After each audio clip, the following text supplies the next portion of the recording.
The night air in Vallejo was thick, almost viscous, carrying a scent of damp asphalt and pine.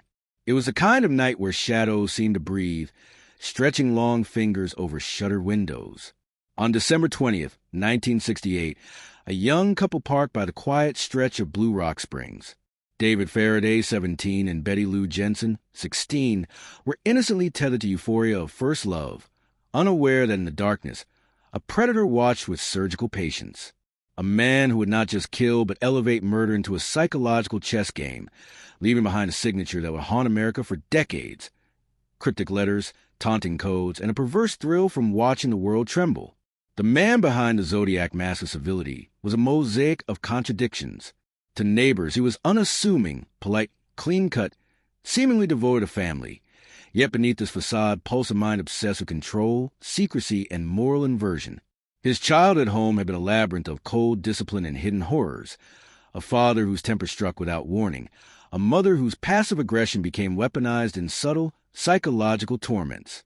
He had learned early that silence could be more punishing than a slap, that fear could be manufactured without a single raised hand.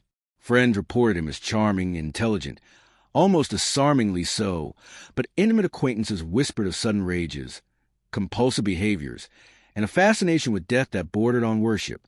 By day, he worked in mundane anonymity, clerical jobs, part-time roles in shipping warehouses, the sort of employment that allowed him to blend into society without suspicion. But by night, his mind unraveled into dark obsessions. He meticulously studied the patterns of fear, police routines, media reporting, the ways human beings respond to loss and terror. He cataloged victims like specimens, noting reactions, clothing, habits, vulnerabilities. His journals, hidden behind false panels in the basement, were scrawled with cryptic codes, diagrams of streets, and chilling calculations, an obsessive devotion to a self-fashioned mythology. His first act of bloodshed was calculated, but the thrill it delivered was chaotic and intoxicating. Betty Lou Jensen and David Faraday were not just victims. They were instruments, the opening chords of a symphony built from fear. The killings escalated quickly, not for need, but for the perverse artistry of it. He did not just take life. He curated terror, sending letters to newspapers that twisted grief into a public performance. "I like killing because it is so much fun," one note read. The audacity of it, the contemptuous taunting, revealed a mind unhinged yet brilliant, a predator who played a game with an invisible audience, manipulating law enforcement and the public alike. As the bodies mounted, so too did the tension between his carefully compartmentalized life and the grotesque obsession consuming him.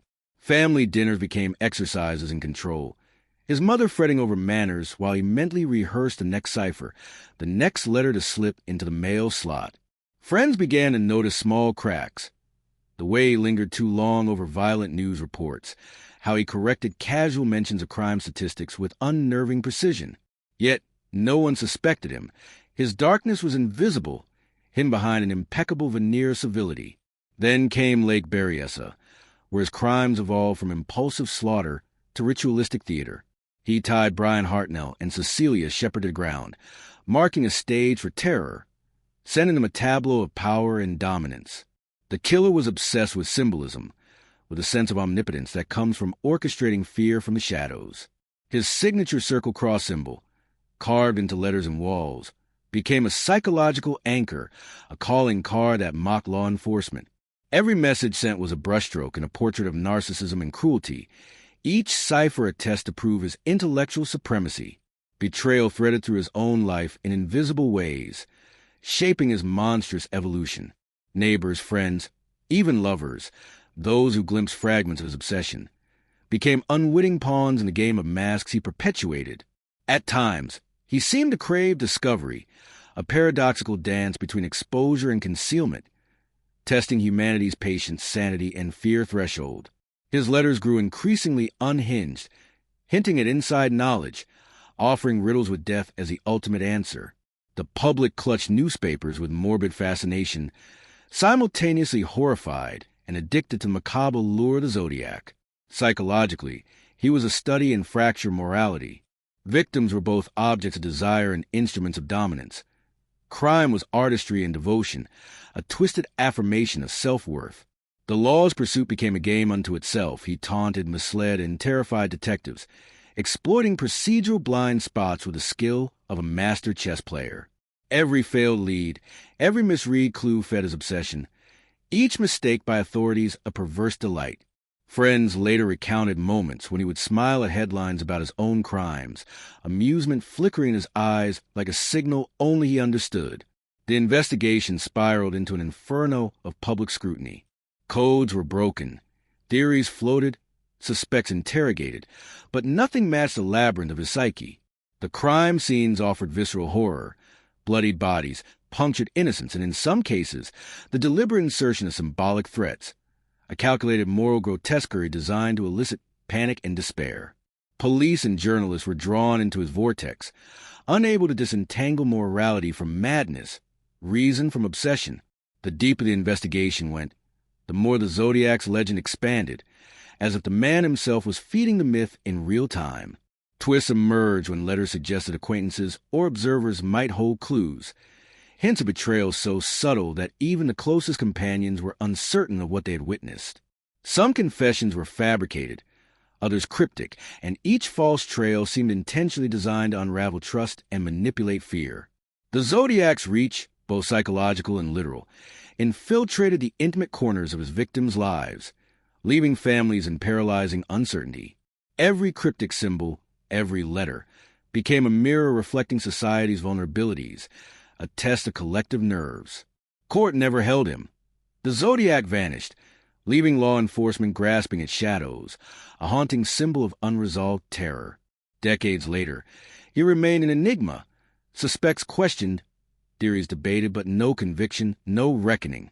Families endured generations of grief. Communities wrestled with paranoia, and the true architecture of his obsession lingered as a ghost over the Bay Area. It was not just the killings that terrified, but the certainty that someone had mastered the art of fear with surgical precision, and yet had walked free, hidden in plain sight. The story's final act is unwritten, its horror unresolved. The Zodiac Killer's letters, codes, and cryptic communications remain in archives, taunting those who dare seek closure. Experts still debate his identity, motives, and the reasons behind his sudden disappearance. Was he driven by the thrill of dominance, the need to prove intellectual superiority, or some darker, more personal pathology? Perhaps the most disturbing truth is the uncertainty, the knowledge that a mind capable of orchestrating such terror may still exist, somewhere, observing, waiting, and perhaps smiling at the chaos left in his wake. And as you close the last page of this tale, the lingering question remains. If he could vanish once, leaving behind a legacy of fear and obsession, how many lives are quietly being observed now by a mind that has learned the cruelest lesson of all, how to kill without leaving a trace?